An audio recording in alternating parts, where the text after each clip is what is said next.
most senior Democrat in the U.S. Senate, Chuck Schumer, has called for the immediate release to the public of the whistleblower's complaint that has led to the impeachment proceedings against President Donald Trump. The unnamed official raised concerns about a phone call between Trump and the leader of the Ukraine, Volodymyr Zelensky. Trump asked his counterpart to set up a corruption investigation into the Democratic presidential candidate, Joe Biden, and his son. Trump insists the call was innocent. Some in Congress have already been given access to the whistleblower's complaint. For more, we speak now to political analyst Matt Klink. Matt Klink, a very good morning to you, Matt.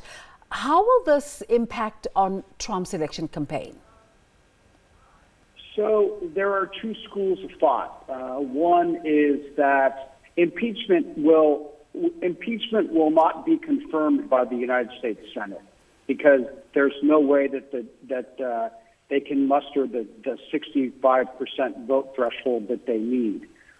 So it will likely hurt moderate Democrats, and you could actually see President Trump pick up seats because there are 43 House seats where Democrats won, but Donald Trump won a majority in those districts.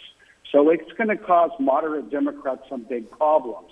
Now, that being said, if during the House's investigation that will proceed in impeachment, if they do find the proverbial smoking gun, then it could be harmful to Republicans in November of 2020. But that looks very unlikely at this point. Mm-hmm. We play a little clip on our news this morning where the U.S. president is asking impeachment for this. I mean, we've had instances previously, for argument's sake, the Mueller report, where people fought impeachment. The House would go for impeachment then, but didn't. Even Nancy Pelosi kept saying that impeachment is no child's play. It's a big decision. Is this reason strong enough for the U.S. to go this route? Well, I think that it was inevitable that Donald Trump was going to be impeached by the House of Representatives. What was always in doubt was whether the Senate could muster the 2/3 vote to approve that impeachment, which we know that they can't. So in a situation where they can't muster that majority that they need, will this prove to be egg on the face of the Democrats? Well, they have the majority of the Democratic Party has been focused on trying to discredit and ultimately impeach Donald Trump such the day of his election. They failed on the collusion. The Mueller report disproved that. They failed on obstruction of justice. This is the latest example that they're trying to go off of, and it demonstrates probably stupid behavior on Donald Trump's part, but not something that is worthy or rises to the threshold of impeachment. So now with U.S. Senator Chuck Schumer looking for the whistleblower, does it not create fear for future whistleblowers? No, because right now that individual's identity is anonymous. Although we are hearing that the person who filed the whistleblower report was not even involved in the phone call with President Trump and the president of the Ukraine. He heard it or she heard it secondhand or third hand. So it's not even a verbatim account of what was seen. It's what was heard by the whistleblower. That being said, the report has now been made public, and it's still nighttime in Washington, D.C., but tomorrow morning our press corps should have access to that document. Now, President Trump insisting that he's innocent on accusations of corruption. What's the mood like within the Republicans? So, generally speaking, the mood is positive. Donald Trump has a 92% favorability rating amongst Republicans. There are some Republicans, like Senator Mitt Romney, who, as you may recall, was the Republican nominee for president in 2012. Yes. He has voiced some concerns on this, but generally speaking, most Republicans don't take this very seriously.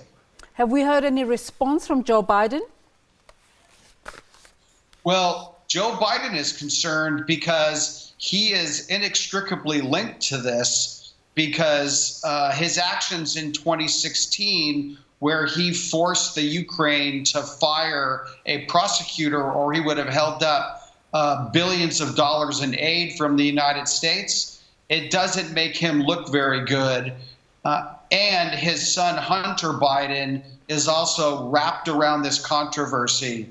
And this is not what a presidential candidate in a very crowded Democratic field wants to be talking about.